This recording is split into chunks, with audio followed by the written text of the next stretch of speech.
Hello દોસ્તો, રામાદેવ બીજી ચેનલમાં તમારું સ્વાગત છે. આ ચેનલ સબસ્ક્રાઇબ કરજો. આ વિડીયોમાં કંઈક નવું જાણવા માટે વિડીયોને છેલ્લે સુધી જોજો તો તમને કંઈક નવું જાણવા મળશે. મારું નામ વિશાલભાઈ છે. તો આપણે આ વિડીયોમાં જણાવીશું કે રામાપીરને સૌથી પ્રિય રંગ કયો ગમતો હતો તે આ વિડીયોમાં જણાવીશું. તો દોસ્તો ચાલુ કરીએ આ વિડીયો.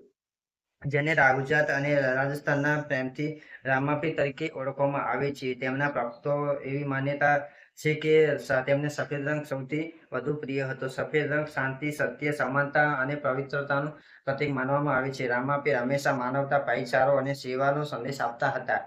તેથી સફેદ રંગ તેમના જીવનમાં આદર્શોને સુંદર રીતે દર્શાવે છે. રામાપીરનો જન્મ રાજસ્થાનના રૂણીચા ગામમાં થયો હતો. બાળપણથી જ તેઓ દયાળુ અને પરોપકારી સ્વભાવ ધરાવતા હતા.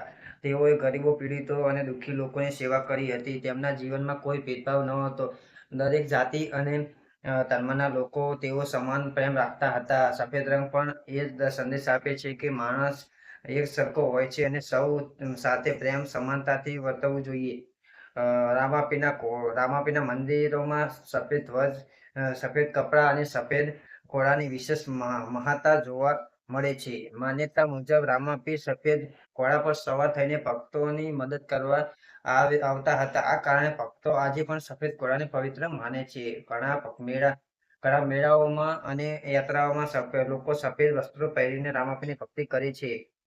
સફેદ રંગ શાંતિ અને સત્યનું પ્રતીક હોવાથી ભક્તો માને છે કે રામાપીરનું આશીર્વાદ જીવનમાં સુખ, શાંતિ, સકારાત્મક લાવે છે. રામાપીરના ભજન અને આરતીમાં પ્રેમ, કરુણા અને ભક્તિનો ભાવ જોવા મળે છે.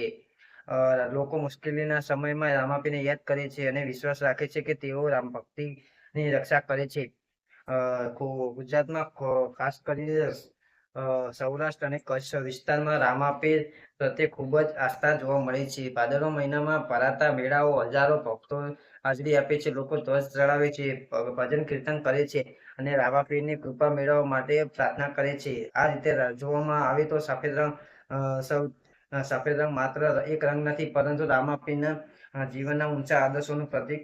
તે શાંતિ, સમાનતા, દયા અને માનવતાનો સંદેશ આપે છે. તેથી ભક્તો આજે પણ સફેદ રંગને રામાપીર સાથે વિશેષ રીતે જોડે છે અને તેમને પવિત્ર માને છે. તો દોસ્તો, આપણે આ વિડીયોમાં રામાપીરના સૌથી પ્રિય રંગ કયો હતો તે આપણે વિડીયોમાં જણાવી. તો આ ચેનલ સબસ્ક્રાઈબ કરજો, લાઈક કરજો, કોમેન્ટ કરજો, શેર કરજો. અને આ વિડીયોમાં ચેનલ સબસ્ક્રાઈબ કરી દેજો તો અમને દરરોજ નવું નવું જાણવા મળશે. તો જય રામ.